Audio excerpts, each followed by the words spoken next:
Então vamos lá. Hoje a gente vai ver de um modo bem mais aprofundado o que é, por que é, de onde vem, Antigo Testamento, Novo Testamento, Magistério da Igreja, Vida dos Santos. Vocês viram que eu comentei de alguns místicos, né, algumas almas vítimas, né? A gente vai ver um pouquinho depois, espero que dê tempo, sobre o que é a mística da reparação. Essa foi uma aula que eu dei lá na casa da Lailane, mas tinha pouquíssima gente nessa aula.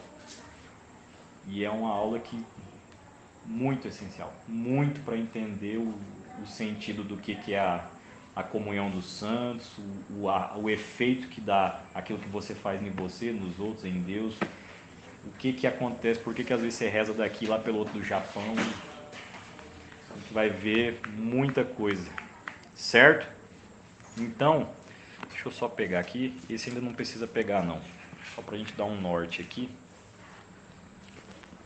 Salmo 32. Todo mundo meio travado, sem prática. Salmo 32. Salmo 32 é muito bonito, quem quiser até ver ele depois. Só que 3 versículos aqui. Salmo 32, versículo 13, 14, 15. O Senhor olha do céu, vê todos os filhos dos homens. Do alto de sua morada, observa todos os habitantes da terra. Ele que formou o coração de cada um está atento a cada uma de suas ações. Palavra do Senhor. Graças a Deus. Então, Santo Agostinho falava, né? Deus nos ama como se nós fôssemos o Deus dele. Então é como se só você existisse. Ele está ali por você e por amor a você. Ele não está ali como um justo juiz, né? Apesar de ser o justo juiz, mas é o que São João da Cruz falava, né? Que no final da vida seremos julgados pelo amor. Então, pelo grau de caridade, de progresso no amor, né? Então ele está ali o tempo todo por cada um de nós. Eu lembro até uma vez, estava um dia na viatura com um amigo meu lá da guarda, e aí ele pegou e falou, não sei o que ele perguntou, aí eu comentei tal coisa e ele falou, você jura? Eu falei, não, mas é. Aí diante de Deus, eu falei, mas lógico, ele é diante dele o tempo todo. Não tem como não ser diante dele, né? Hebreus 4,13 fala, né? Que o Senhor está o tempo todo vendo tudo, está o tempo todo. Vou até pegar aqui, Hebreus 4,13, rapidinho também.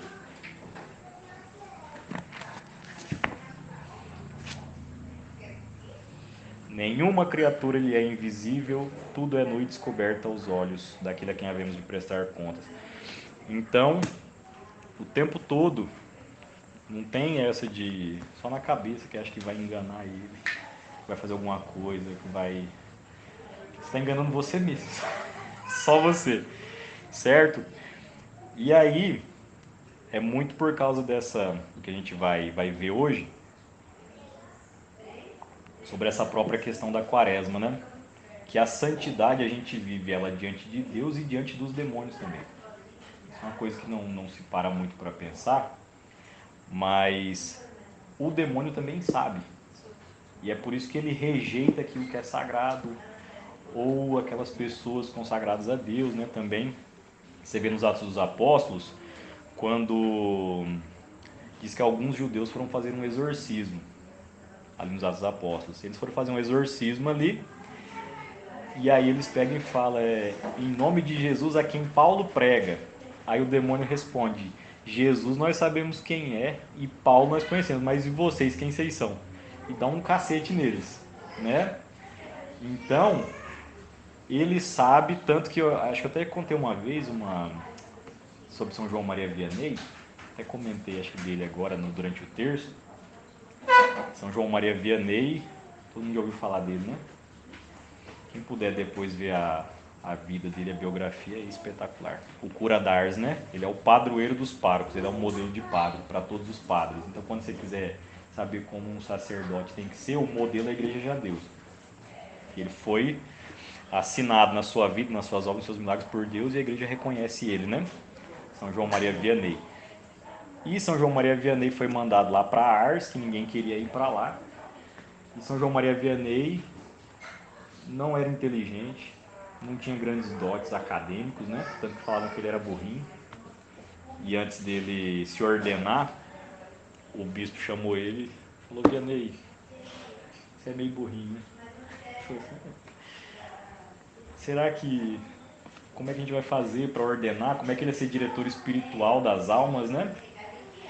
E aí ele pega e fala: bispo, se Sansão com meia queixada de burro destruiu os filisteus, imagina o senhor com um burro inteiro. Então tá bom. E ordenou ele, mas ele tinha uma condição: ele não podia ser confessor. Então ele era um padre que ele tinha uma restrição do próprio bispo, ele não podia confessar, ele não podia dar absolução para ninguém, porque ele não teria condição de conduzir uma alma. E o Vianney vai lá para Ars, lá, que ninguém queria ir, onde só tinha bar e bordel, e a igreja estava quebrada, caindo no teto, o sacrário quebrado lá. O que o Vianney faz lá? Ele acorda no dia 2 horas da manhã e reza o rosário de joelhos até as 10, celebra a missa sozinho, comunga e vai fazendo as coisas da paróquia. Oração, vida sacramental, mortificação. E o Vianney começou pelo povo, ele comia uma batata por dia. Uma batata. E geralmente ele escolhia a batata que ele não queria comer, para mortificar mais a vontade dele, unindo a cruz de Cristo, né? E uma das vezes que o demônio estava fazendo vexação com ele, o Vianney, seu comilão de batata, ele comia sozinho as batatas. O demônio falou para ele, batendo ele, falou: Vianney, seu comilão de batata, esse ano você roubou 80 mil almas da minha mão. Se tivesse 3 sacerdotes como você, meu reino estava acabado. O Vianney, o que ele fazia? Ele tinha vida interior. Ele vivia isso aí no escondimento, né? E uma das vezes, aí você vê a questão da sexta-feira, né? Geralmente a gente tem a abstinência de carne para meditar a paixão de Cristo, né? Que nós temos a liberação pelo Código Canônico, que você pode trocar por outra coisa, mas o bom mesmo, que é a orientação da igreja, é a sexta-feira a abstenção de carne, né? E o Vianney tá lá, cozinhando a batata dele na água lá, e saiu para fazer uns afazeres na casa, porque ele limpava a casa paroquial, ele fazia tudo. Quando ele voltou, estava cheio de carne dentro da panela. Ele falou: tô sozinho na casa. Ele estava sozinho, podia comer a carne. Catou, jogou tudo a carne fora, colocou água e meteu a batata de novo. Saiu para fazer as coisas, voltou, estava cheio de carne na água de novo. O demônio colocava a carne dentro da panelinha para ele quebrar o jejum e a penitência dele, por causa do estrago que ele estava fazendo sozinho ali, ninguém sabia. Só que aí a cidade foi se convertendo. E nisso, o bispo viu, deu a autoridade dele confessar as almas, e ele virou um dos maiores confessores que existiu na igreja. Os reis confessavam com Vianney, os príncipes organizaram estrada de via de trem, os trens iam para Ars. E qualquer hora vocês pegam para ver a história de São João Maria Vianney, que é muito isso, entendeu? Essa questão da vida interior. E como o Thiago deu essa aula lá na casa da Lailane, lá no comecinho, A Alma de Todo Apostolado. É um livro do Dom Chotar, né? Espetacular. A indicação, o prefácio dele é feito pelo Papa, se não me engano, Bento XV, ou é Pio XI? Pio XI, acho que é Pio XI. E o Dom Chotar fala, né? Que não existe apostolado sem vida interior. É a vida interior que vai gerar o apostolado. Porque se você não tiver vida interior, vida de oração, é Cristo quem faz. Ele faz através de você. Então você vai achar que é você. Aí você vai começar a fazer tudo que é humano e não vai adiantar nada, não vai ter fruto nenhum. E ele fala que nós temos que ser como, não um canal, mas como um reservatório. Que o canal passa e não fica, né? O reservatório transborda e cai para os outros, né? Então é essa questão da vida interior. E aí agora peguem a Sagrada Escritura, Mateus capítulo 4. Evangelho de São Mateus, capítulo 4.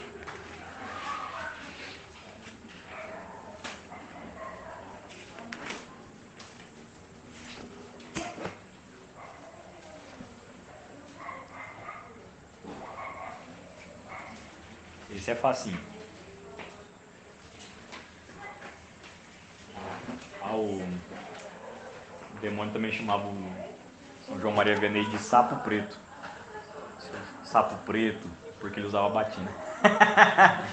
Sapo preto, comilão de batata. O primeiro. Mateus capítulo 4.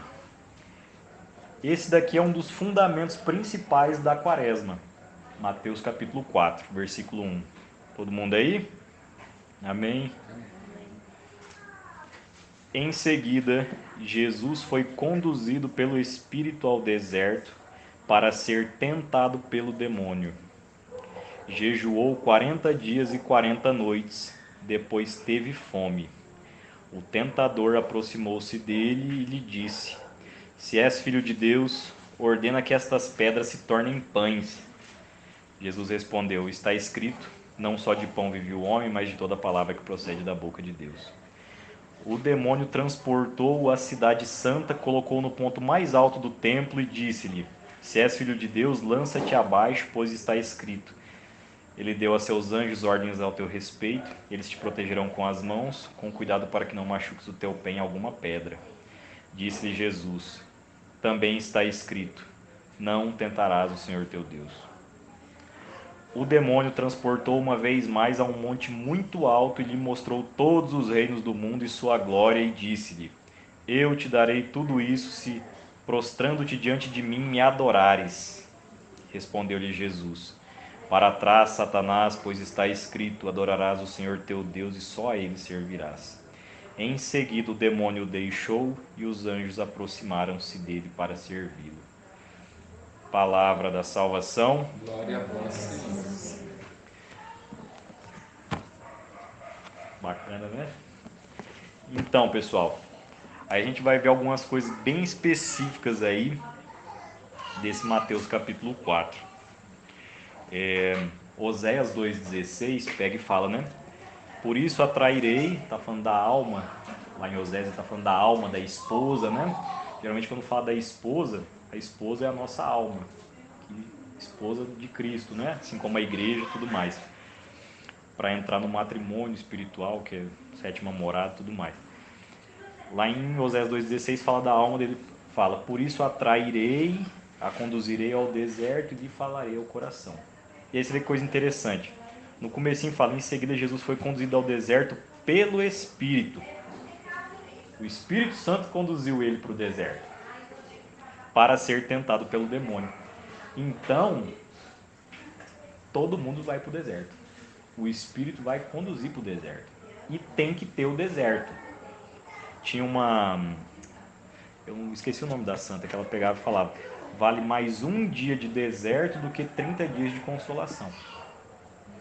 Porque no deserto, na aridez, eu estou amando a Deus. Nos 30 dias de consolação, Deus está me amando. No dia de deserto, eu tenho que amar Ele. Então, no dia de deserto, eu tenho que crescer na fé, nas virtudes, no mérito. A fé começa a ser purificada. Na consolação, Deus está me amando, eu só estou recebendo. Então tá bom. É fácil. E é comum no começo da caminhada você ter consolos espirituais. É a coisa mais comum do mundo. Você tem aquele primeiro amor, você só quer rezar e tudo você está aleluiado, você quer fazer penitência, e você vai e reza, e você vai rezar, você chora, e você vai, aquela coisa. Só que chega um momento que Deus tira. É igual uma criança. A criança, ela começa o quê? Comendo papinha. Você não vive só de comer doce. Senão você vai ficar o quê? Doente, vai morrer. Você não vai ter força, vai ser anêmico. Então você vai ter que comer alimento sólido. Para isso a criança tem que amadurecer. E é o que Deus faz, Ele retira esses consolos para a alma ir se fortalecendo. E amadurecendo, crescer em fé, em virtude. O Catecismo de São Pio X fala, né? Por que Deus permite a tentação, né? Para provar nossa fidelidade, para fortalecer as virtudes e crescer em méritos. Hoje, só complementando, hoje eu vi falar na rádio que eu escuto, né? Aí ele falou que a liturgia do final de semana, do domingo, né? É o que Cristo pregava para as multidões. Aí durante a semana é o que ele conversava com os discípulos. destrinchava para eles, Sim. né? Aí a pessoa falou assim que então você vai no domingo, você participa da missa, você, né, participa daquilo, só que daí você tem a vontade de sede demais. Então você continua durante a semana participando, lendo e se aprofundando para poder, né, ter entendimento. Sim.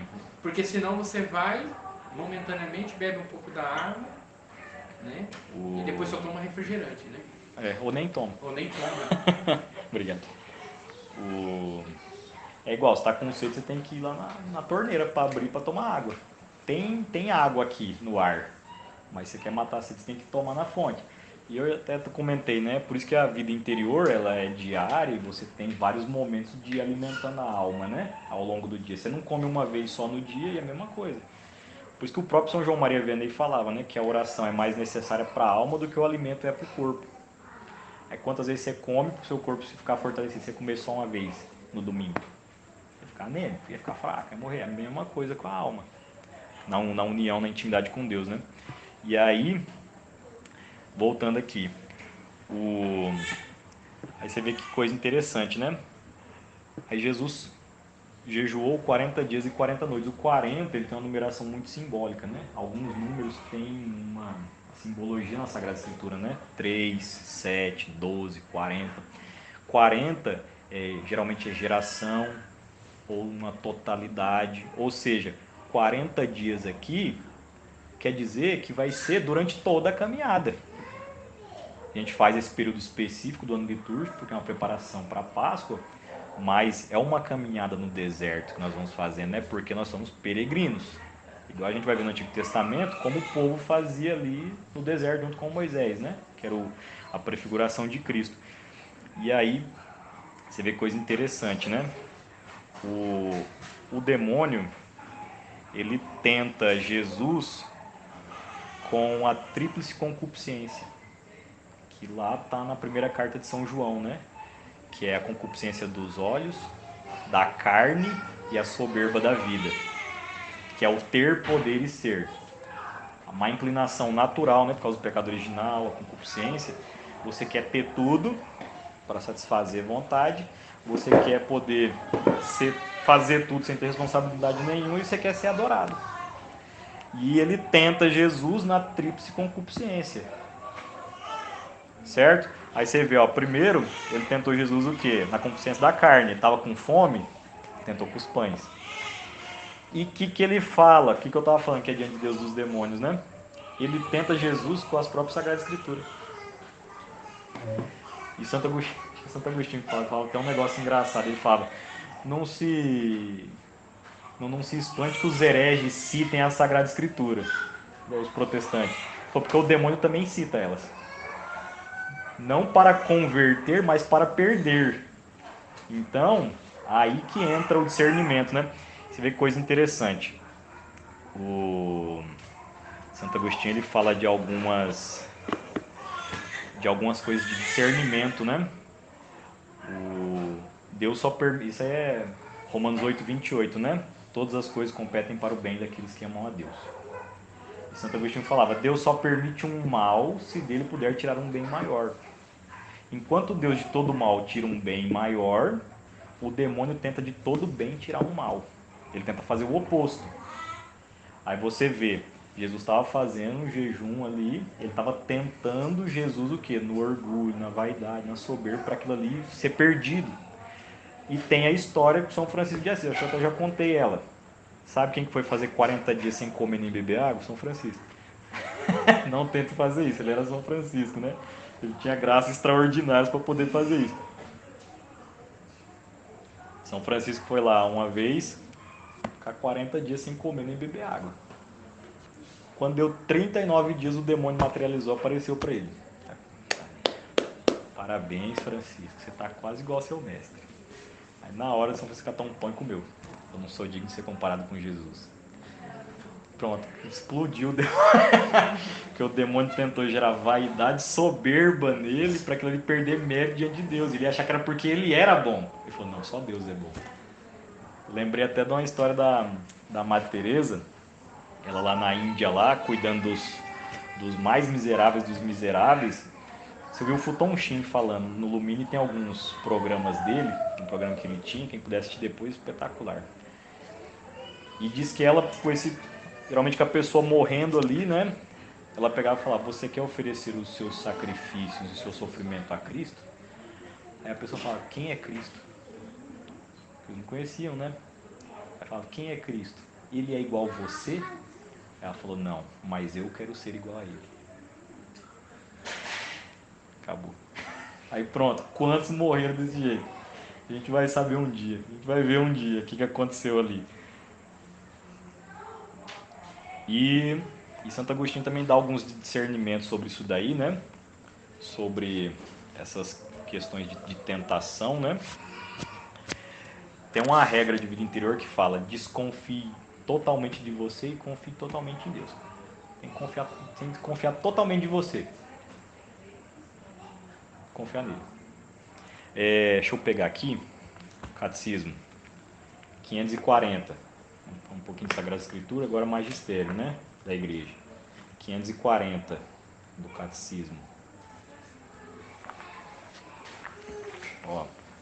A tentação de Jesus manifesta a maneira que o Filho de Deus tem de ser Messias, oposta à que lhe propõe Satanás e que os homens desejam atribuir-lhe. É por isso que Cristo venceu o tentador por nós. De fato, não temos um sumo sacerdote incapaz de se compadecer de nossas fraquezas, pois ele mesmo foi provado em tudo à nossa semelhança, sem todavia pecar. Hebreus 4,15, né? Aí fala, a igreja se une a cada ano durante os 40 dias da grande quaresma ao mistério de Jesus no deserto. Então, como a cabeça, que é Cristo, foi ao deserto, os membros, que é o corpo que a igreja tem que passar pelo deserto. Colossenses 1,18, né? Cristo é a cabeça do seu corpo, que é a igreja. Aí voltando aqui, lá em Mateus 4. O demônio transportou a cidade santa, colocou no ponto mais alto do templo e disse, aí tenta ele, né, de novo lá na concupiscência dos olhos ali, no poder, né? Ele tenta ali gerar vaidade em Jesus e enganar. Aí como Jesus estava fazendo o que aqui? Vigiando e orando. Que é o que ele fala lá no horto, né? Vigiai e orai, porque o espírito está pronto, mas a carne é fraca. Ou seja, no espírito você sabe o que você tem que fazer. Você vigia por causa da carne, por causa da fraqueza, por causa do defeito dominante, do pecado venial, da malícia, da concupiscência. E aí ele faz a última tentação, é coisa interessante. O demônio transportou uma vez mais a um monte muito alto e mostrou todos os reinos do mundo e sua glória e disse-lhe, eu te darei tudo isso, prostrando-te diante de mim me adorares. Ou seja, o demônio mostrou o mundo. O mundo, enquanto criação, é bom. Mas o mundo, enquanto mundanidade, pensamento, quando a gente faz no batismo, renuncio às pompas do demônico e tal, é o que? O orgulho, a luxúria, o pecado, o sistema de corrupção. É isso. Então a mundanidade, esse sistema do mundo, a cidade que Santo Agostinho fala que é a cidade dos homens, né? É o oposto da de Deus. Aí tanto que São João fala lá em 1 João 5,19, né? Deixa eu pegar aqui. 1 João 5,19.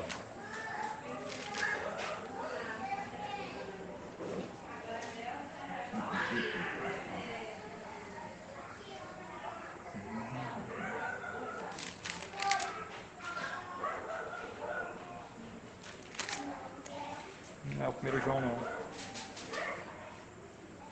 É o 4. Aqui. Sabemos que somos de Deus e que o mundo todo jaz sobre o maligno. O mundo todo jaz sobre o maligno. Por isso que ele fala para Jesus, esses reinos aí, sistema de pecado, de mundanidade, de corrupção, que é a dupla concepção de vida, né? E as duas civilizações, a civilização pagã e a civilização cristã. A civilização pagã é baseada no amor de si mesmo, né? É o meu egoísmo, é o meu prazer, eu sou o fim último. Então ela é baseada no egoísmo. no hedonismo. E a civilização cristã é baseada no sacrifício e na virtude. O fim último de uma sou eu, o fim último da outra é Deus. Então, a dupla concepção, então, é isso que ele está falando. Então, o mundo todo já é sobre o maligno. E ele tenta Jesus com essa última aí. E Jesus é por isso que ele destrói, né? O mundo, a carne e o demônio. Ele vence, né? O mundo, a carne e o demônio. Num corpo semelhante ao dos homens. E aí o que fala na sequência, né? Que após a última tentação,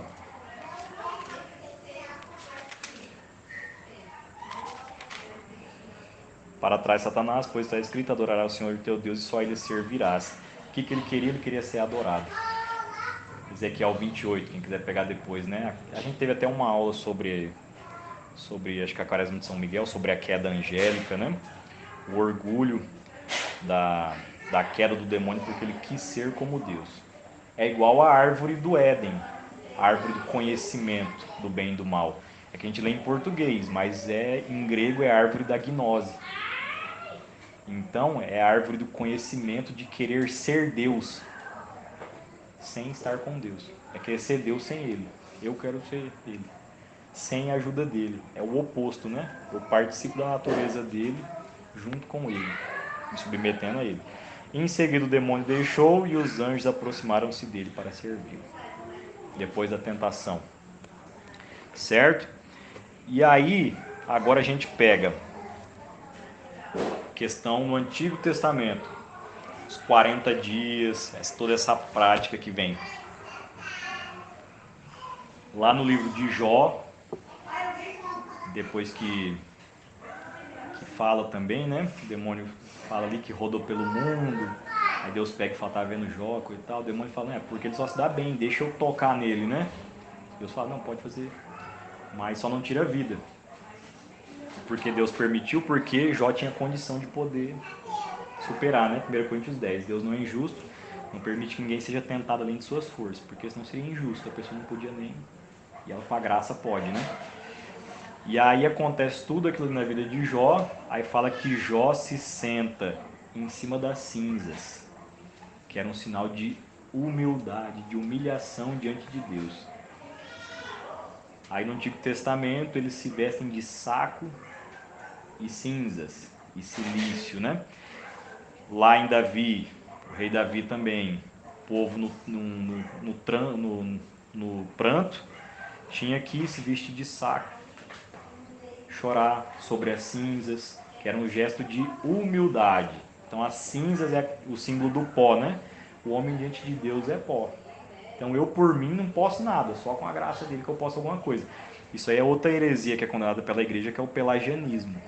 O pelagianismo é eu não preciso da graça, eu posso ser bom pelas minhas forças.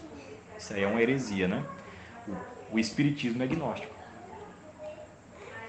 É gnóstico e pelagiano, né? Gnóstico e pelagiano. Eu me salvo pelo conhecimento e pelas minhas próprias forças. Eu vou me divinizando, não preciso de um salvador, é eu que me salvo pelo conhecimento, não preciso da graça. E Nossa, ali é tudo. Meu Deus, nem cristãos eles não são. Que para eles Jesus nem Deus não é. Já começa daí. Não, é uma loucura. Mas que, o problema foi que o quê? Cada heresia foi vindo em períodos separados. Teve a gnose primeiro, a igreja combateu especificamente a gnose, que é a pessoa se salvar pelo conhecimento. Geralmente começa o conhecimento de coisas ocultas, de mistérios. Então a pessoa vai na curiosidade, vai no ocultismo, maçonaria, gnóstica, entendeu? Pelagiana. O fim último sou eu. O fim último não é Deus. O fim último sou eu. Então eu sou bom por mim, eu vou me salvando, eu vou conhecendo coisas ocultas e vai indo, né? E aí depois você tem o arianismo. Aí cada heresia foi vindo em modo separado. A igreja foi condenando cada uma, né? Uma falava que Jesus não era Deus, ou que Jesus só era homem. A outra que Jesus não estava na Eucaristia. Aí o iconoclasmo. Aí a outra de Nossa Senhora. Então foi tudo separado. Quando vem o Espiritismo, ou quando vem o Protestantismo, pum, junta tudo. Porque cada um escolhe o erro, aí nem ele se entende, cada um vai inventando uma coisa diferente do outro, né? Aí o Espírito Santo é esquizofrênico, que revela uma coisa diferente para todo mundo. é de desordem, né? Não é de ordem. Aí uma aceita isso, outro não aceita aquilo, o outro nega aquilo, o outro faz isso. Aí um é pelagiano, o outro não é. Aí um crê que o Espírito Santo é Deus, o outro já não crê. Aí um tem cruz, o outro não tem. Um batiza criança, o outro só adulto. Nem eles se entendem, você entendeu? E é a mesma raiz, né? Então, aí vai. O problema é que vai misturando. E aí vai cada um da sua cabeça agora. Antigo Testamento ainda. Esther. Esther é uma prefiguração de Nossa Senhora. Esther era uma judia muito piedosa e ela foi interceder pelo povo que estava sofrendo nas mãos do tirano, Holofernes, que é a figura do demônio. E o que Esther vai e faz? Ela corta a cabeça de Holofernes. Aí Gênesis 3,15, né? Porém, inimizade entre ti e a mulher, entre a tua descendência dela. Ela te esmagará a cabeça e tu lhe ferirás o calcanhar. Então Esther é o símbolo de Nossa Senhora também, que pisa na cabeça do demônio, que corta a cabeça de Holofernes, o tirano que se perseguia o povo de Deus, né? Esther capítulo 4.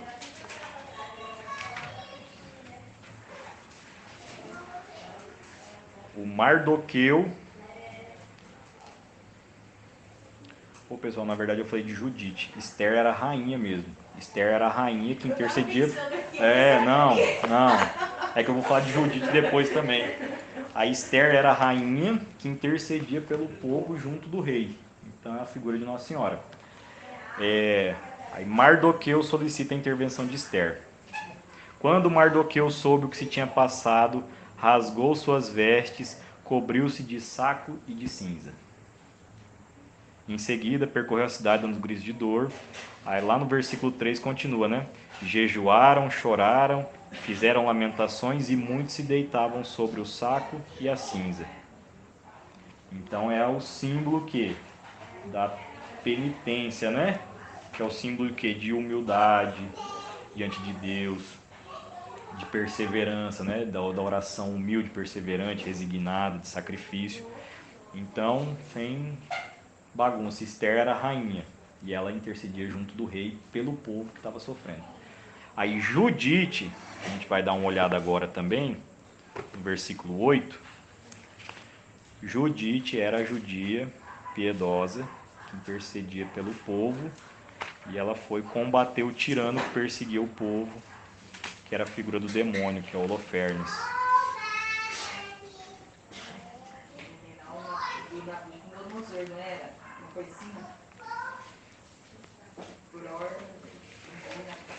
Que capítulo? 4. Judite capítulo 4.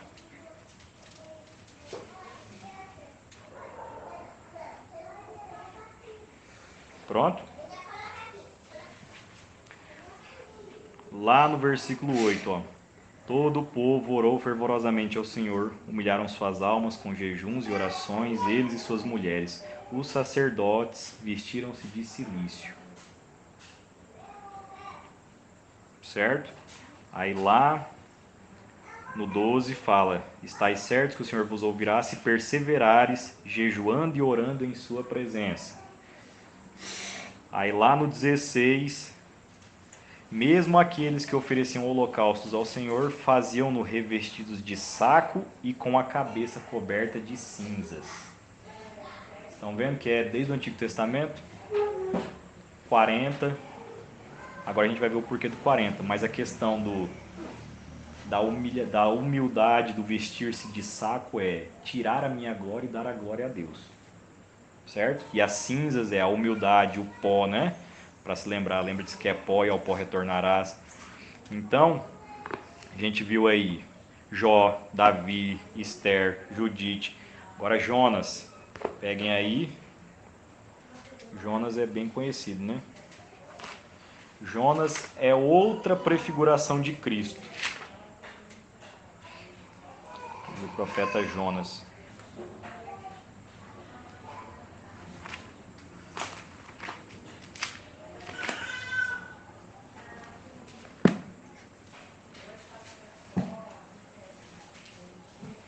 Aqui.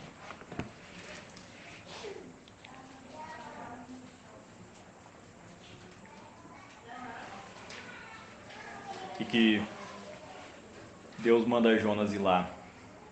No comecinho, né? Deus pega e fala para Jonas: levanta-te, vai a Nínive, a grande cidade, e profere contra ela os teus oráculos, porque sua iniquidade chegou até a minha presença. Vai lá falar que a iniquidade daquela cidade, o que estão fazendo lá, chegou até na minha presença. E era para ir lá e pregar para o povo a conversão e o arrependimento, porque em 40 dias Deus ia castigar a cidade. Certo? Aí no capítulo 3 de Jonas, versículo 4. Jonas foi pela cidade durante todo um dia pregando: daqui a 40 dias Nínive será destruída. Os ninivitas creram nessa mensagem de Deus e proclamaram um jejum vestindo-se de sacos, desde o maior até o menor. A notícia chegou ao conhecimento do rei de Nínive. Ele levantou-se do seu trono, tirou o manto, cobriu-se de saco e sentou-se sobre a cinza. Versículo 8. Homens e animais se cobriram de sacos. Ele fala: todos clamem a Deus em alta voz, deixe cada um seu mau caminho e converta-se da violência que há em suas mãos. Então, Jonas 3 dias no ventre da baleia, Cristo 3 dias da ressurreição na terra. Jonas vem pregar que a cidade ia ser destruída ali 40 dias. Cristo tem um pedaço do evangelho que ele pega e fala: eis aqui aquele que é maior do que Jonas. Jonas pregou e o povo se converteu. Eu estou pregando e vocês não estão se convertendo. Eis aqui quem é maior do que Jonas. Só que Cristo pregava para o universo, não para uma cidade apenas. Então Jonas era a prefiguração de Cristo. Cristo fazendo esse chamado dos 40 dias aí, que na verdade é esse período da vida, né? Certo? E aí ele fala da questão do castigo, né? Quem é que tem filho sabe, né? Faz coisa errada, pro próprio bem dele, o que você faz?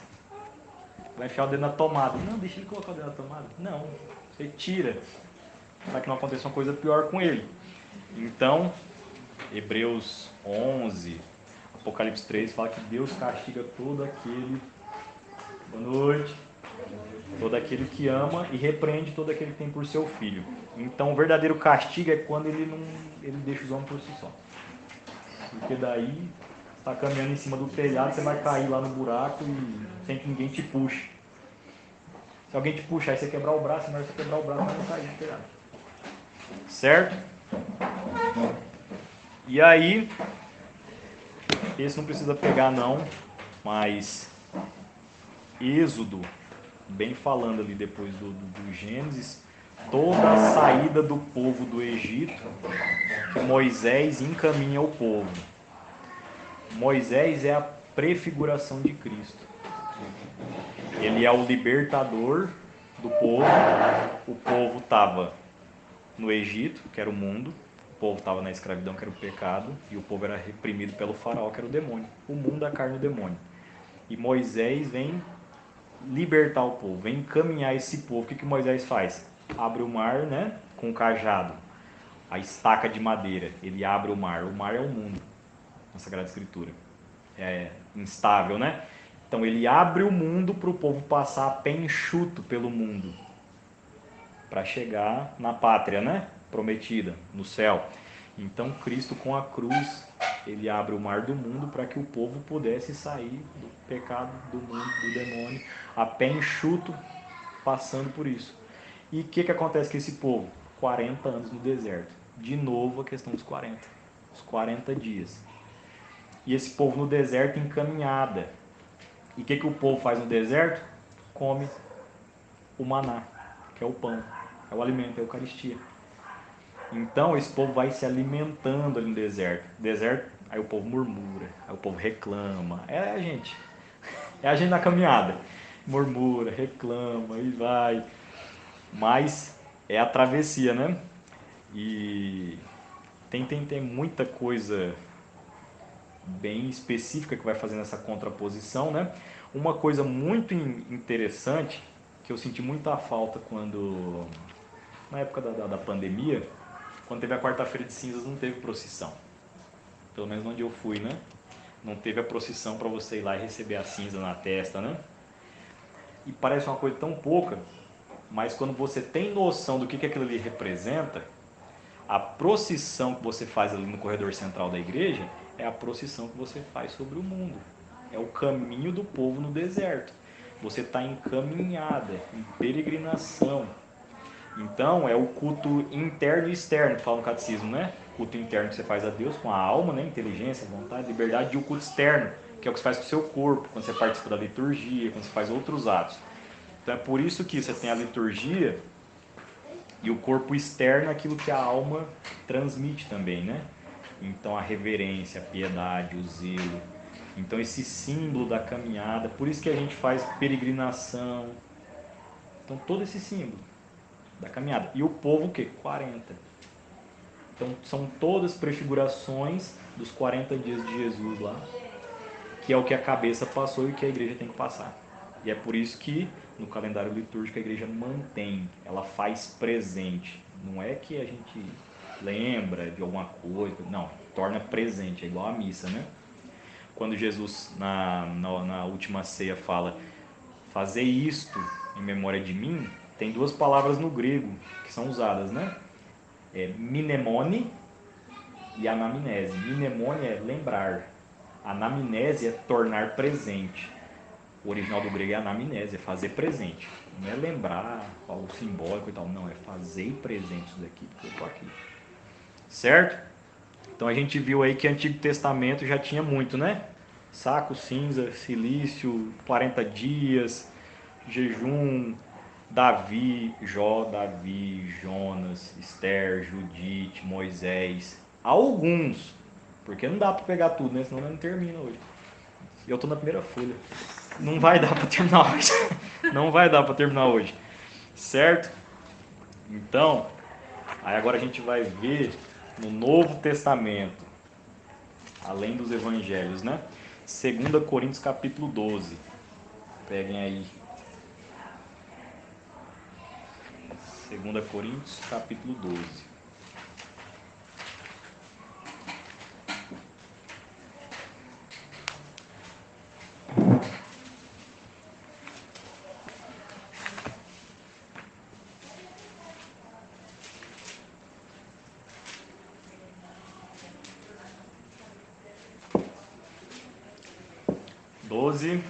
Versículo 21.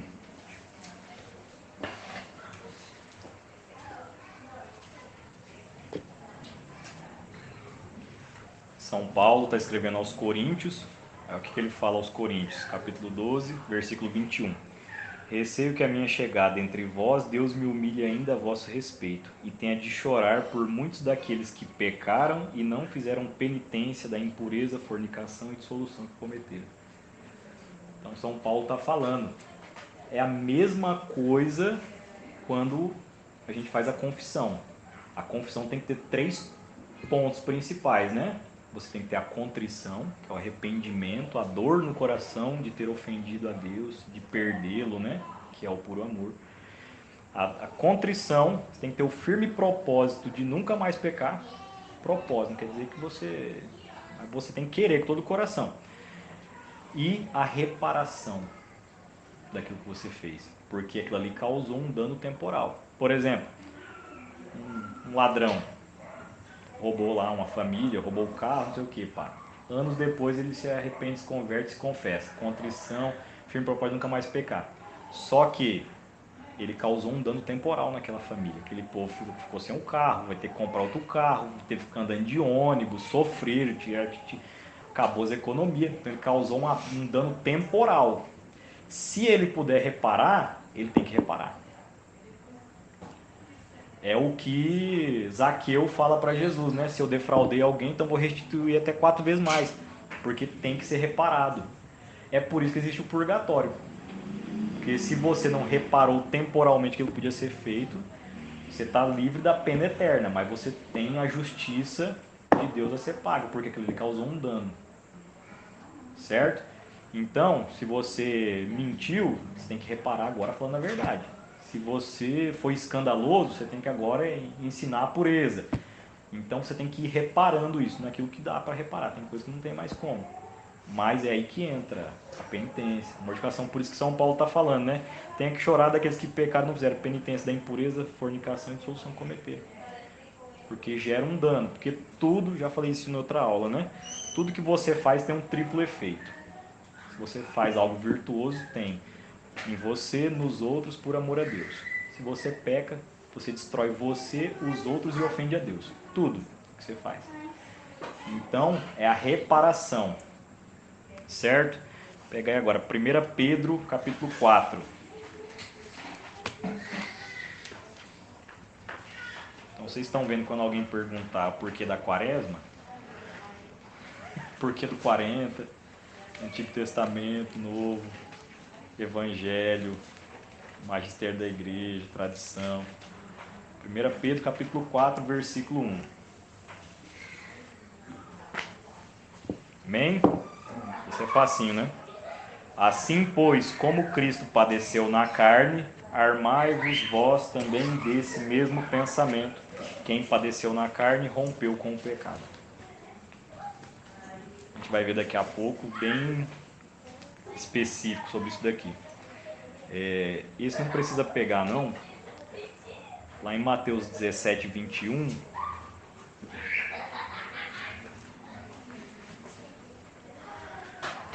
Na verdade é bom pegar, porque esse daqui é bom até decorar. Mateus capítulo 17.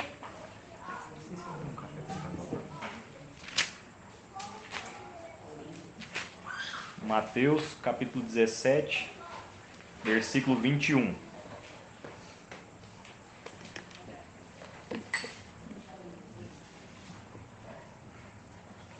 Obrigado. Foi?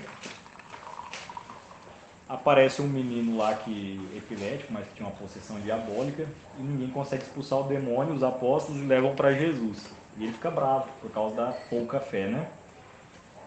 E aí, lá no versículo 21 ele pega e fala: quanto a essa espécie de demônio só se pode expulsar à força de oração e de jejum. E ele está falando, quando alguém falar, é o que São João da Cruz falava, né? Quando alguém tentar, 500 anos atrás, quando alguém quiser fazer um caminho fácil no futuro, não. O que Jesus falou, né? É cruz, renunciar à cruz. Renunciar à cruz não, pega a sua cruz, renuncia a si mesmo, vem e me segue. Então, Mateus 11, Deus Jesus também fala, né? O reino de Deus é arrebatado à força e são os violentos que o conquistam. Violência contra você mesmo, contra a concupiscência, a malícia, o pecado, o defeito dominante, a má inclinação. Certo? Então, tem que ter essa violência, né? Aí até peguei aqui alguns, né? São Francisco tem lá em Assis, eu nunca fui, né? Dona Suzana já foi. Sempre lugar que você fala, Dona Suzana já foi, né? Mas em Assis tem uma roseira na entrada da cidade lá, que um dia São Francisco estava passando ali perto, ele teve um pensamento impuro, ele se jogou nos espinhos. Onde o sangue de São Francisco pegou, não nasce espinho, só nasce flor. A roseira inteirinha tem espinho, onde ele caiu só nasce flor, o resto ela continua com espinho. E se tirar dali e plantar em outro lugar, nasce com espinho, mas ali onde ele caiu, o sangue dele pegou, não nasce espinho, só nasce flor. Outra vez, São Francisco teve um pensamento, ter a tentação não é pecado, né? Sentir não é, consentir sim, você aceitar, você maquinar e trazer para o coração, né? Ele teve um pensamento impuro para cortar na hora e ele saiu rolando na neve. São Francisco. São Francisco. São Tomás também. São Bento. Nossa, São Bento também. São Bernardo entrou num tanque gelado. Santo Antão. São Jerônimo, se eu não me engano, São Jerônimo batia com uma pedra no peito. Até sangrar. Ele fala, eu sou um bunda mole mesmo. O São Catarina de Sena, criança já. Porque a gente vai entender agora, né? Então, o que foi o principal? A gente viu Mateus 4, né, que é a base disso, Catecismo, Antigo Testamento e algumas do Novo Testamento, né, do porquê. Aí você vê Não precisa pegar não, tá? Mas eu vou voltar lá em Mateus capítulo 4. Como que Jesus venceu, né? A tentação do demônio.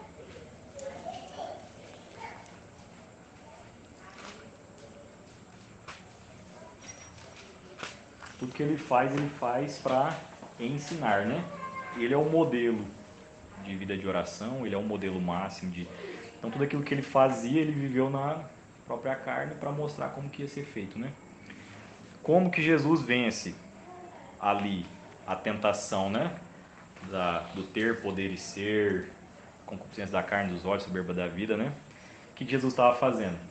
Oração, jejum, esmola. A gente vai entrar nos 3 pontos da quaresma, né? Oração, jejum e esmola. A gente vai entender o que é esmola. O povo acha que esmola é dar gorjeta só no semáforo.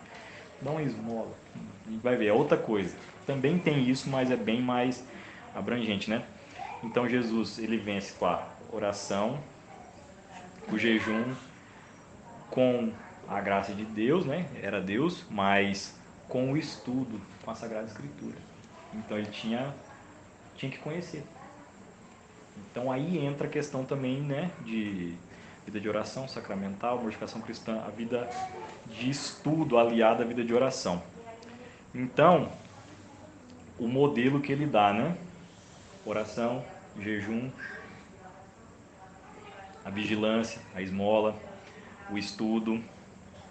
E aí a gente vai entender agora o que é a oração, o jejum e a esmola. Sacrifício, no latim é sacre facie, tornar sagrado. Você só sacrifica aquilo que é bom, você não sacrifica aquilo que é ruim. Eu vou sacrificar não comer barata. Você não precisa sacrificar isso, porque é algo ruim, você não precisa, você já repele, né? Então você só sacrifica aquilo que é bom, aquilo que tem valor. Então, por exemplo, tudo depende do fim último, né? Um atleta deixar de comer, o fim último dele é a questão corporal, né? Eu até falei acho que uma vez, né? As coisas do mundo hoje em dia, né? Você falar, tô comendo uma ervilha para emagrecer. Todo mundo, puxa, parabéns, hein? Tô fazendo um jejum. Louco, você é um doido. Pra que isso, né? Agora eu falo, tô dormindo num pedaço de pau para arrumar minha coluna. Isso mesmo, tem que cuidar da saúde. Fulano dormiu no chão, né? Doido, maluco, radical. Então, quando o fim último é as coisas de Deus, da alma, né? O transcendente, sempre repele, porque busca o quê, né? A sensação corporal. Então, tudo depende lá do fim último. Quando o fim último é a glória de Deus, tanto que Santo Tomás de Lóio falava, né? Todo ato que não tem como fim último a glória de Deus, ele é um ato desordenado, porque vai ser ou para minha glória ou para a glória do outro. Então ele vai ser corrupto, né? Vai ser um ato que vai ser corrupto no final. E aí tem que ser com a glória de Deus. Como eu já falei, né? O meu lazer eu entrego como oração, para a glória de Deus. Então você vai fazer o seu lazer sem machucar ninguém, sem ser ilícito e tal. O seu trabalho, eu trabalho como oração por amor a Deus. Então você vai ser eficiente, você vai ser eficaz, você vai entregar aquilo ali como oração. Né? Minha família, meus estudos, meu lazer. Então tudo, uma glória de Deus como fim último, né? Um ladrão, né? Você pega às vezes igual o novo cangaço, o pessoal que salta banco, não sei o que, o cara vai lá, fica 3 meses em abstinência, ele faz exercício, ele não come, ele estuda, ele não tem relação sexual, ele tá ali vivendo coisas boas, mas você não fala que ele é virtuoso, porque ele tá fazendo isso por um fim mau. É diferente quando é para a glória de Deus. Então, vou pegar aqui o Catecismo de São Pio X agora. Página 125.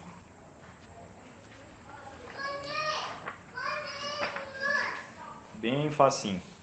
126, na verdade, né? É uma pergunta que ele faz. Que ele está falando ali da satisfação da penitência. Ele fala: o que se entende por oração? Por oração entende-se todas as espécies de exercício de piedade. Então, todo tipo de exercício de piedade é oração. Aí você vai lá, oração pessoal, a liturgia que você participa, oração mental, terço, novena, uma peregrinação, são obras de piedade, tudo isso é oração. Santas leituras, ler Sagrada Escritura, ler vida de santo, ler biografia, ler alguma coisa, né? Então, tudo isso é oração, são práticas de piedade, né? Como a gente já falou lá atrás, oração tem vocal, mental, contemplativo, vários, né? Então, mas são as obras de piedade. Aí fala, o que se entende por jejum entende-se todas as espécies de mortificação. Quando se fala de modo geral do jejum, está falando de todo tipo de mortificação, ou de ascese. Quando fala ascese lá do grego askesis quer dizer exercitar. É um exercício espiritual para você se desenvolver espiritualmente. Você não faz exercício para fortalecer o corpo? Você tem que ter exercícios também para fortalecer a alma. E práticas, né? Uma prática que visa desenvolvimento espiritual, ascese. E aí nessa ascese, nessa mortificação entra tudo. Abstinência, jejum. Aí vocês vão ouvir agora, infelizmente, muito em algumas coisas. Vamos fazer jejum de palavras. Não. Não existe jejum de palavras. Jejum de comida. Não, vamos nos abster de não sei o que. Aquilo que é mal, você arranca. Não é jejum é de comida. Aquilo que é mal, você arranca. Eu vou fazer jejum, vou fazer abstinência e falar mal dos outros. Você se abstém. Já é mal, não é uma abstinência, você já não tem que fazer. Abstinência você faz de coisas lícitas e boas, como oração. Não quer dizer que aquilo ali é ruim, mas, por exemplo, os pastorinhos de Fátima, né? A gente vê as crianças ali, né? Você vê lá uma de 7, uma de 8, uma de 10, né? Aí as crianças, quando vocês pegam para estudar Fátima a fundo, as crianças usavam silício. Todo mundo sabe que é silício, né? Silício antigamente não, né? O silício, na verdade, ele é uma tira de corda grossa que incomoda, tipo de crina de cavalo, coisa do tipo. E geralmente as pessoas deixavam por baixo da pele, para ninguém ver, porque aquilo te dá um incômodo. Como ele te incomoda, ele te lembra o tempo todo para você se resguardar os olhos, os sentidos, para você guardar, evitar as ocasiões de pecado. É o que Jesus fala, né? Pega pecar, arranca o olho. Mas que ele está falando, evitar a ocasião. Soberbo, já falei, né? Uma vez. Tem um problema com a alcoólatra. Vou todo dia no bar para conversar com o pessoal. Não! Você evita a ocasião de pecado. Guardar os sentidos, os olhos, os ouvidos, aquilo que você vê, que você escuta, que você lê, que você assiste. Tudo isso aí, mesmo jeito que você assiste uma pregação, você pode se converter, tirar a graça ali. Você pode assistir algo desgraçado e aquilo ali poluindo a sua inteligência, seu entendimento e você piorar. Então, o rapaz Sócrates, que era pagão, ele falava para as mães: cuide das músicas que as crianças vão ouvir. As crianças não ouviam a Anitta e Pablo Vittar. Eram cantigas da Grécia Antiga. Você imagina, né? Ele fala: cuide, porque isso aí forma um imaginário, né? Então, quando a pessoa pensar em alguma coisa, quando algo acontecer, o que vai vir na imaginação dela? Foi o que santo tal fez, o que eu posso fazer com tal? Não. Ou como que eu vou responder a isso? Se a imaginação e a memória é alimentada só de baixaria, você vai fazer o quê? Você vai continuar na baixaria, né? Por isso que Santa Teresa d'Ávila falava, né? O homem que não reza, ou ele vira um demônio, ou ele vira um animal. Santa Teresa d'Ávila falava. Ou ele vira um demônio que ele começa a agir com malícia, coisa absurda, ou ele vira um animal que é só sensação e prazer. Aí ele vai indo atrás do próximo prazer, da próxima sensação, é igual o cachorro, né? A próxima festa, a próxima comida, a próxima... Nossa, eu tive um atendimento ontem no plantão, que misericórdia. Por causa de uso de drogas, né? E aí você vê como que vai acontecendo. E aí, o que se entende por esmola? Por esmola entende-se toda e qualquer obra de misericórdia espiritual e corporal. Ou seja, o que é obra de misericórdia temporal? Temporal, lá em Mateus 25, Jesus pega e fala: tive fome e me deste de comer, tive sede e me deste de beber, nu e me vestisse, peregrino me acolheste. Ou seja, tudo aquilo que você faz corporalmente para ajudar. Só que você tem obras de misericórdia espirituais. Então não é só dar a esmola, não é só ali no semáforo, ou alguma coisa, ou ajudar alguém que está precisando. Por obra de misericórdia espiritual, você tem ensinar os ignorantes, corrigir os que estão no erro, dar bom conselho, rezar por vivos e pelas almas do purgatório. Isso é uma obra de misericórdia tremenda, se rezar pelas almas do purgatório. Então são obras de misericórdia. Quando fala esmola, esmola está entrando isso daí também. Consolar os aflitos, perdoar as injúrias, sofrer com paciência, a fraqueza do próximo, rezar por vivos e defuntos, tudo mais. Dar bom conselho, ensinar os ignorantes. Certo? Então, e aí, tem um livro de Santa Catarina de Sena. Santa Catarina de Sena é doutora da igreja, né? Quem puder ler um dia, leia O Diálogo, Santa Catarina de Sena. Catarina de Sena era analfabeta e ela é doutora da igreja. O diálogo eram os momentos que ela tinha de êxtase e que Deus Pai revelava as coisas para ela, né? E ela ditava e as outras pessoas escreviam. E ela é doutora da igreja por causa desse livro, né? E Deus Pai fala para ela sobre as obras de mortificação, né, tudo mais, que não é a obra, porque ela é finita, ela é pequena, ela está no tempo, eu estou entregando. Então não é, ela tem que ser unida à cruz de Cristo. Por exemplo, já falei várias vezes Santa Teresinha, né? Santa Teresinha ia lá, não sentava no recurso da cadeira, Senhor, entrega como mortificação da minha vontade e una a tua cruz. Espero que o Senhor possa aceitar. E uma forma mais perfeita ainda é você entregar pelas mãos de Nossa Senhora. Então aquilo que você faz, você entrega a cruz de Cristo, porque ela tem o seu valor infinito, você só se une a ela, pelas mãos de Nossa Senhora. Então é o fim último que você faz. E essa obra, o que Deus Pai fala para Santa Catarina de Sena é o quê? Isso que você faz, ela tem que gerar em você virtude e ajudar a arrancar aquilo que afasta. Então, geralmente, você vai tentar fazer coisas que praticar virtudes opostas àquilo que te atrapalha. Um problema com impureza, você vai praticar uma virtude oposta, pureza. William, mas eu vejo assim, né, que isso tudo tem uma palavra assim que a gente precisa exercitar muito, que é a questão da humildade, né? Para a gente até mesmo se conhecer profundamente, né? Porque você chegar num estágio desse de contemplação que eu vejo, é realmente a gente tocar no mais íntimo da nossa alma, né? Naquela ferida mesmo, porque é nos pequenos detalhes que a gente está vendo o que nós estamos fazendo que nos leva para as ocasiões de pecado. Então é um autoconhecimento muito grande, né? Sim, muito. E é por isso que é sempre por misericórdia de Deus. Ele é bom, eu sou mau. É só por ele que eu estou fazendo, né? Por exemplo, algumas coisas bem pequenas, né?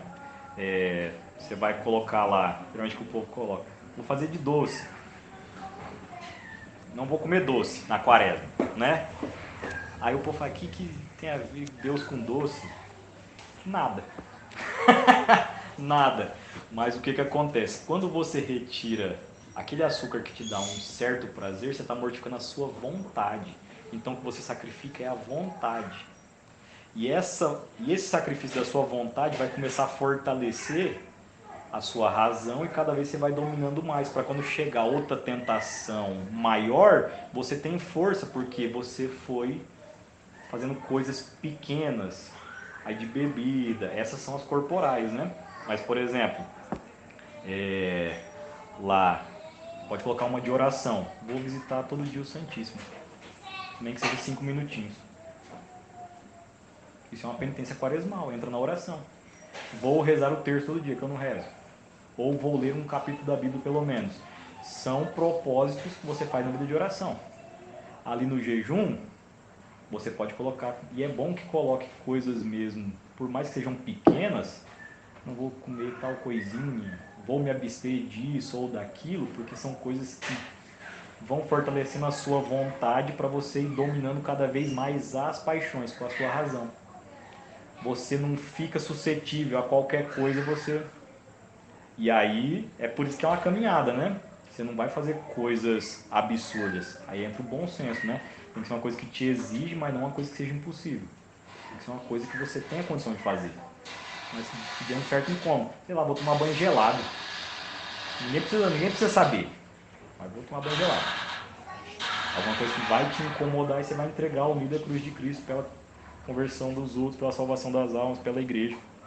Então, o principal é o quê? Sacrifício da vontade. E para cada vez você ser menos escravo dessas inclinações, dessas coisinhas, sabe? Então são essas coisas pequenas.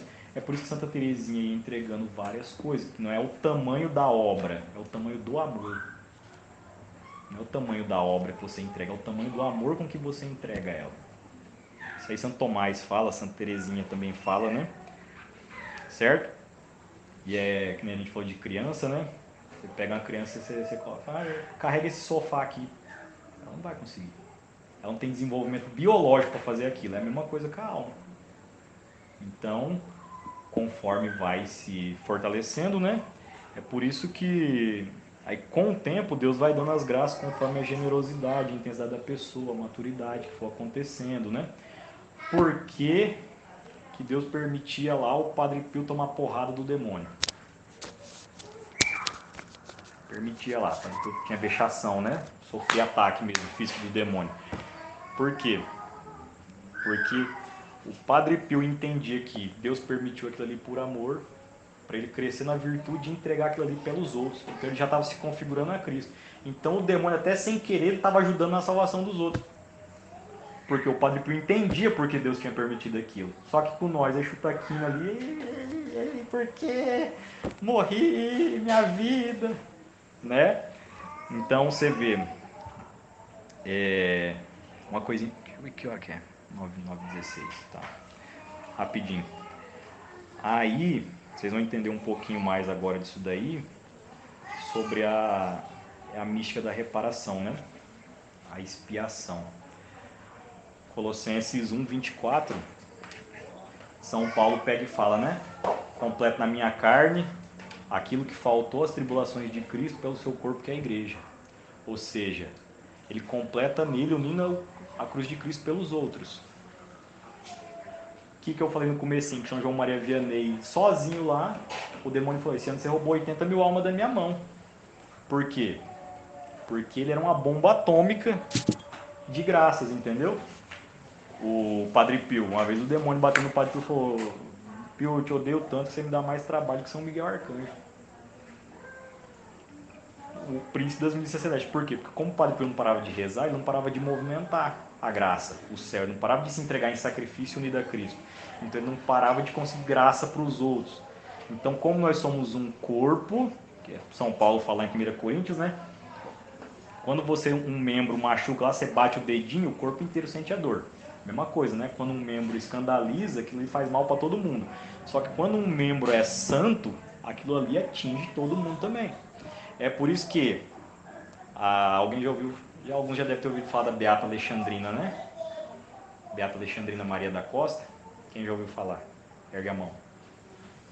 Já? Você estava aquele dia lá, né? Guto também, né? Já? Não? Beata Alexandrina era portuguesa, ela morreu em 1955. E o que aconteceu com a Beata Alexandrina? Um dia ela estava voltando da missa, aí 3 homens começaram a seguir ela, ela percebeu que eles estavam com malícia, queriam violentar ela, ela entrou correndo na casa, eles arrombaram a porta, entraram atrás dela, ela subiu, entrou no quarto, no 3º andar, eles entraram atrás dela no quarto, ela pulou da janela. Não porque ela não queria ser violentada, porque ela não queria pecar contra a castidade e ofender a Cristo. Só que ela caiu do 3º andar, se machucou, mas conseguiu fugir. Algum tempo depois, por causa da queda, ela desenvolveu um problema de coluna, ficou paraplégica, ficou de cama. Beata Alexandrina era paraplégica, ela só ficava na cama. E aí, na cama, ela começa a ter as experiências místicas, né? Jesus aparece para ela, Jesus reclama dos homens para ela. fala que quanto mais amor ele dá, menos homens retribuem, que ele fica abandonado no sacrário. E ela começa a ter a graça de visitar cada sacrário da terra, misticamente, para reparar Jesus em cada sacrário. E aí, o que acontece? Um dia Jesus pega e fala para ela: Alexandrina, tem um sacerdote meu que vai morrer e a alma dele vai ser condenada ao inferno. É, senhor, você quer me ajudar a salvar ele? Ela falou: eu quero.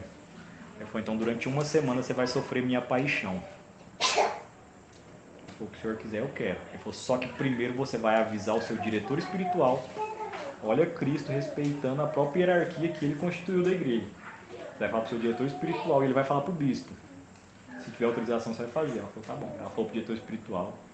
Falou quem era, porque Jesus tinha revelado. O diretor falou com o bispo sabia. Falou: pode autorizar. E autorizou.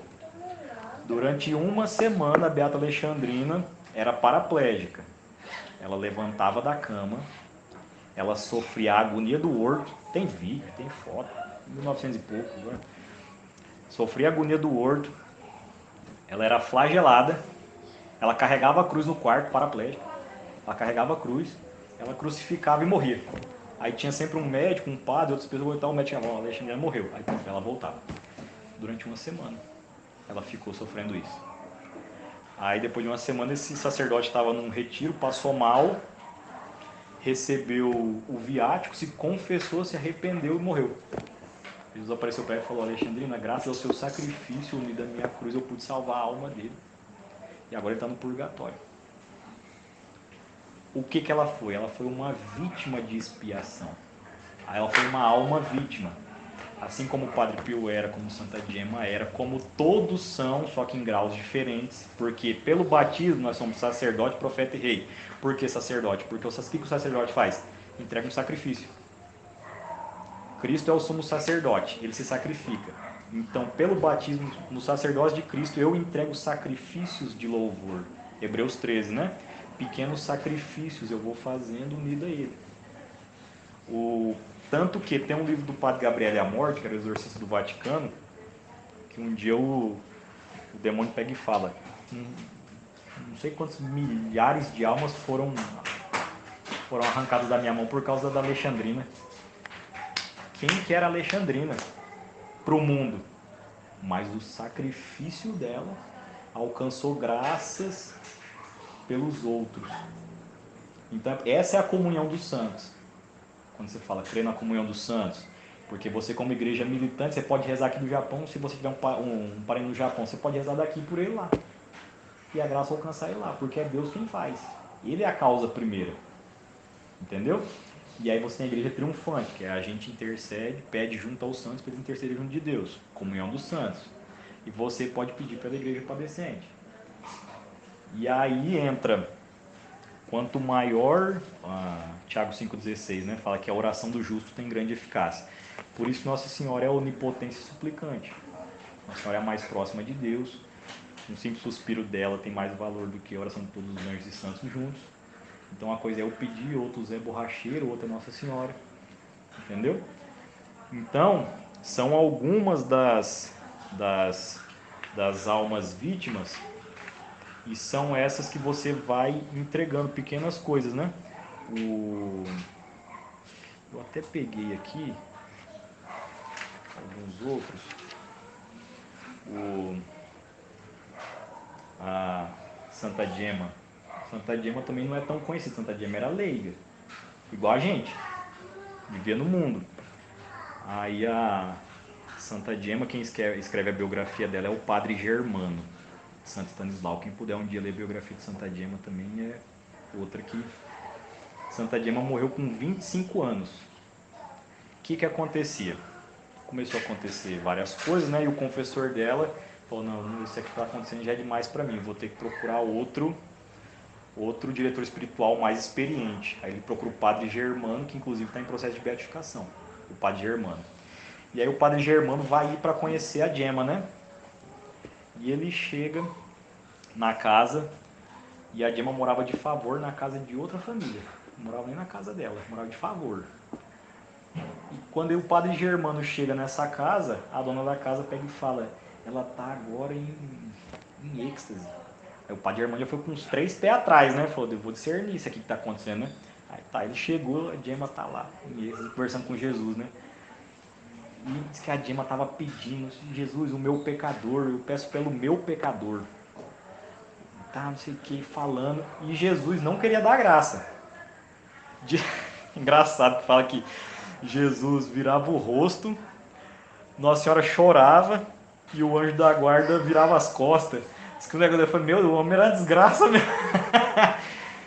Diz que Jesus virava o rosto, não queria dar graça, Nossa Senhora só chorava, o anjo também.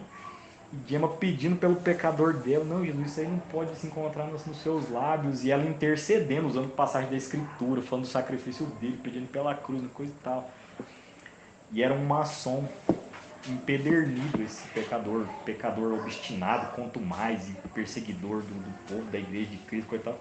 E ela pedindo por ele. E ela nem conhecia ele. E ela pedindo por ele. Aí chegou uma hora que ela pega e fala, tá bom, Jesus, para mim o senhor pode negar, mas vai negar para sua mãe? Então eu peço por ela, pelos méritos dela. Ela pede por Nossa Senhora. Aí Nossa Senhora intercede, aí ela fica toda feliz, né? Jesus ia dar graça. Aí ela festeja, obrigado, meu pecador, isso aqui, tá. Aí Jesus tinha enumerado para ela os pecados do homem e por que ele não queria dar graça. Olha, dia tal ele fez isso, dia tal ele fez aquilo, fez tal coisa, tá. E ela foi falando e o padre Germano foi anotando, né? Tudo que estava acontecendo, né? Os pecados do cara, dia, hora, o que aconteceu em tal lugar, papapá, aquela coisa toda. Tá. Aí Jesus dá graça, tá. Ela volta, eles conhecem, jantam ali, pá, foi dormir. De repente começa um bater desesperado na porta da casa. Aí ninguém foi atender, o padre foi lá e abriu a porta. Aí tinha um homem chorando, desesperado, né? O senhor é padre, me fala que o senhor estava aqui, eu quero me confessar. Altas horas, né, da noite. O que o padre podia falar? Não, volta segunda-feira no horário comercial. Pois é. O padre entende que aquilo ali é uma alma eterna, né? Pegou e falou, não, tá bom, então vamos confessar você. Aí começou a confessar o homem. O homem começou a confessar e começou a falar os pecados que a Gemma tinha falado, que Jesus tinha falado para ela. Ele falou, o pecador da Gemma. Que ela tinha acabado de interceder. E o cara foi falando e ele aqui, né? Abismado. Aí, pá, numerou tudo. O homem, eu acho que é isso. O padre falou, não, falta um ainda. Aí o padre, como assim falta um? Falta um. Aí o homem não me lembra. Ele falou, então, você fez isso. O homem falou, é isso aí mesmo. Aí, da absolvição dele, viu que aquilo ali que aconteceu com a Gemma realmente era algo sobrenatural, né? E Santa Gemma tem as chagas, a flagelação, mais um monte de coisas, né? E ela, como leiga, o que Santa Gemma fazia? Ela doava anos da vida dela pela salvação de alguma alma. E aí, quem faria isso? Esse é o grau de caridade. Ela doava. Jesus, tinha alguém morrendo lá, uma mãe de família, com 3 filhos, vão ficar órfãos. Jesus, eu dou 1 ano da minha vida para que o senhor salve a alma dela, troca a minha pela dela e tal. Por isso que ela morreu com 25 anos. E ela era leiga. Não. Ela é chamada de virgem seráfica, né? Porque quando ela estava em oração, a roupa queimava aqui onde era o coração, ia colocar a mão, queimava a mão. Quebrou 2 costelas, o coração aumentou, um monte de coisa. O Padre Pio era devoto de Santa Gemma Galgani. Então, Deus permite algumas almas dessas, fisicamente a gente poder ver, para a gente entender o que acontece com a gente espiritualmente. Então, tem uma regra da vida interior, que como se fossem 3 degraus ali, né? Quando te acontece uma contrariedade, você aceitar aquilo ali com a paciência, resignação e entregar como oração, unido da cruz de Cristo. Não tem o que fazer, doença, dinheiro, pecado do outro, escândalo, não sei o que, não tem o que fazer, não depende de mim. Entrega como oração, unido da cruz de Cristo. Num segundo grau, quando acontece uma contrariedade, você é perseguido, caluniado por Cristo, né? Não pode erro seu. Você recebe com verdadeira alegria. Você está se lascando, você está feliz. Ninguém está entendendo. É o que aconteceu com os apóstolos, quando fala lá que Pedro e João foram flagelados e eles ficaram extremamente felizes de sofrer afrontas em nome de Jesus. Eu estou participando da cruz de Cristo, eu posso amar e entregar por ele. E no terceiro grau, a alma pede. para sofrer. Não porque ela gosta, mas porque ela sabe que aquilo ali ela pode entregar por amor, se configurando a Cristo, pelos outros. Então ela já é outro Cristo. Por isso que o Padre Pio sofreu os tormentos de outras almas que iam se condenar. Então a alma vai se configurando a Cristo, ela vai se tornando outro Cristo. É João 3,30, não importa que ele cresça, que eu diminua. Mas é um passo a passo, por isso que é uma caminhada. Certo? Então, para a gente não estender mais, já deu para ter uma noção do que, por que ele alcança você, os outros, por amor a Deus. É uma bomba atômica, né? Um santo, eu não lembro quem fala, um santo dá mais glória a Deus do que 100 mil tíbios. O último aqui. Esse aqui. É por isso que tem que ter o último dia. Eu falei lá na casa do José, né? Que no último dia vai ser a glória de Deus, de Cristo, dos santos, a confusão dos maus, aquela coisa toda, porque vai ser reveladas as coisas, né? Então aqueles que muitas vezes morreram esquecidos, abandonados, humilhados, coisa e tal, vão ser glorificados por Deus diante de todos, pelo que eles fizeram, e ninguém sabia. Essa conjuração de cristã aqui, ó, a beata Ana Catarina Emmerich, ela teve uma revelação lá de almas que estavam espiando pela igreja, pela conversão dos outros e tudo mais, né? Aí ela pega e fala, né? Na época em que ela viveu, no começo do último século, século XIX, 1800 e pouco, para não falar, senão do nosso tempo, ela fala que outros receberam a mesma vocação que ela. A Mãe de Deus repartiu esse trabalho da luta contra os sequazes de Satanás e de expiação por seus crimes. Aí ela está falando que Nossa Senhora tinha separado entre 7 pessoas fazer isso. A maioria do sexo feminino. Tá vendo? As mulheres estão mais generosas do que os homens, né? Aí ela fala, vi entre elas a estigmatizada de Cagliari, assim como Rosa Maria Serra e outros que eu não posso nomear. Um franciscano de Tirol e um padre que mora em uma casa religiosa situada no meio das montanhas, o qual sofre de modo indizível por causa do mal que se faz na igreja. Aí ela pega e fala em outra revelação, né? Vi trabalharem comigo da mesma maneira 6 pessoas, 3 homens e 3 mulheres. Daí ela começa a falar. A estigmatizada de Cagliari, Rosa Maria Serra e uma pessoa muito doente afligida por grandes enfermidades corporais. Então, uma pessoa que sofria muito fisicamente, que unia isso à cruz de Cristo, né?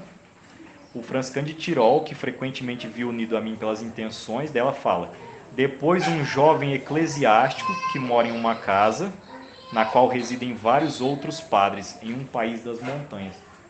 Ninguém sabe quem que era. Vivendo nas montanhas lá. Aí ela pega e fala: este deve ser uma alma de elite. Ele está em uma aflição inexprimível por causa do estado da igreja e ele deve sofrer dores extraordinárias com que Deus o favorece. Todas as noites ele dirige uma fervorosa oração a fim de que ele se digne sofrer por tudo aquilo que se faz de mal na igreja naquele dia. Ninguém sabia o que era. Tanto que aí ele pega e fala, o terceiro é um homem de classe elevada, casado, que tem muitos filhos e uma mulher má e extravagante.